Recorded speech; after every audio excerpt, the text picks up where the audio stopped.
Hello tout le monde, aujourd'hui c'est activité avec les enfants. Donc là aujourd'hui on a décidé de faire un hérisson. Donc là moi j'ai récupéré mes anciens emballages parce que avec la période de confinement, bon, j'ai quand même du matos hein, mais je préférais faire avec de la récup. Ça permet aux enfants d'apprendre l'écologie, de se débrouiller avec ce qu'on a et surtout de faire moins de gaspillage. Donc voilà, une vieille boîte de céréales que j'ai retrouvée. Donc là, j'ai pris une assiette comme ça pour faire le cercle. Si vous n'avez pas de quoi faire un cercle, j'ai besoin juste de ciseaux, gomme et crayon si on se trompe. Là, je vais prendre un deuxième. Donc ça va être un Tupperware pour faire un deuxième cercle à l'intérieur. Donc on est parti, je vous montre ça. À peu près, donc j'ai fait un cercle un petit peu plus bas parce que du coup après on va faire des petites antennes, je vais vous montrer. Et du coup là ça va être plus grand, ici ça va être plus petit.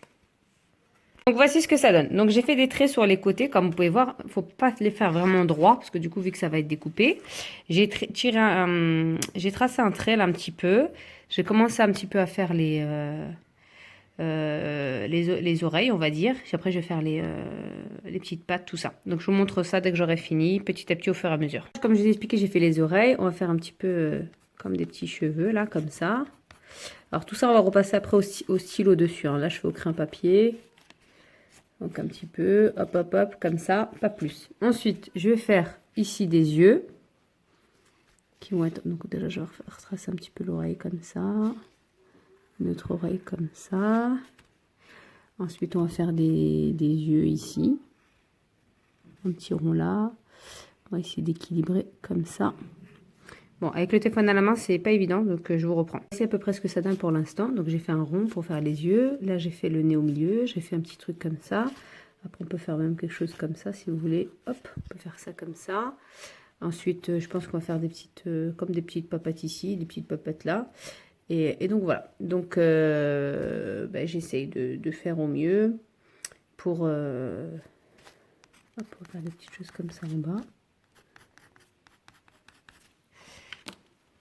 Donc voici ce que ça donne. Là, j'essaie de faire les pattes. J'ai fait une première patte. Donc j'ai pris tout simplement de la récup encore une fois, un bouchon. Et là, je fais un petit cercle comme ça. Et après, autour, je vais faire des petits cercles comme ça pour représenter les pattes. Donc une petite, un peu gros. Voilà. Voilà, on va en faire 4. Et là, pareil. Une ici, une plus grosse.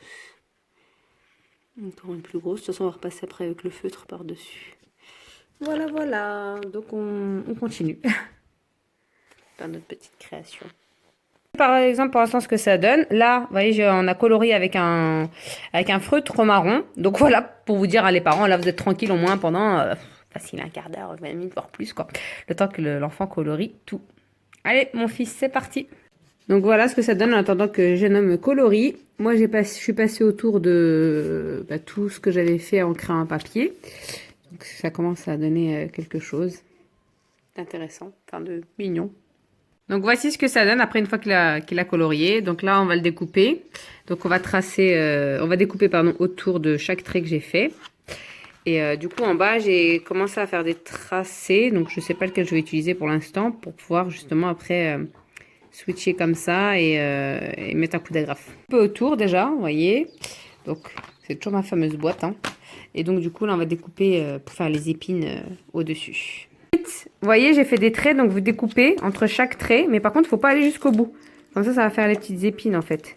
Donc voilà, donc je laisse bien, je sais pas, peut-être 0,5 cm, un demi-millimètre. Donc voilà ce que ça donne. Hein. Après, on l'a fait sur tous les côtés jusqu'au bout. Là, on va découper et pour agrafer. Donc voilà, là j'ai découpé un petit peu comme ça. Et ensuite, ce que je vais faire, c'est que je vais faire ça comme ça, hop, comme ça, et je vais agrafer. Donc déjà, je vais couper ce petit triangle, on va l'enlever, on va mettre pause avant. Hop. Donc voilà, là j'ai coupé, et là on va faire ça comme ça. Et il me restera plus qu'à trouver une agrafeuse. Donc du coup, je disais, j'ai fait comme ça, là j'ai pris comme ça, je prends une agrafeuse, j'agrafe comme ça, et voilà! Et voilà, mon hérisson est prêt. Donc voilà, il est prêt. De profil, ça donne ça. À l'arrière, ça donne ça. Et là, on peut approcher un fil pour voir ce que ça donne. Ça donne ça. Comme je dis ce que ça donne. Alors, par contre, il faut bien tirer une en avant, une en arrière pour bien les séparer. Comme ça fait un peu rock and roll. Voilà. Donc là, j'ai pris une aiguille. Vous prenez n'importe quelle aiguille. Moi, j'ai pris une aiguille, je crois, de pompe. J'ai pris ce qui me tombait sous la main. J'ai fait un petit trou. Et là, je vais faire passer soit un fil. Si vous avez du fil de pêche, bah, tant mieux. Moi, j'ai pas de fil de pêche. Je vais passer une petite laine ou un petit fil de couture.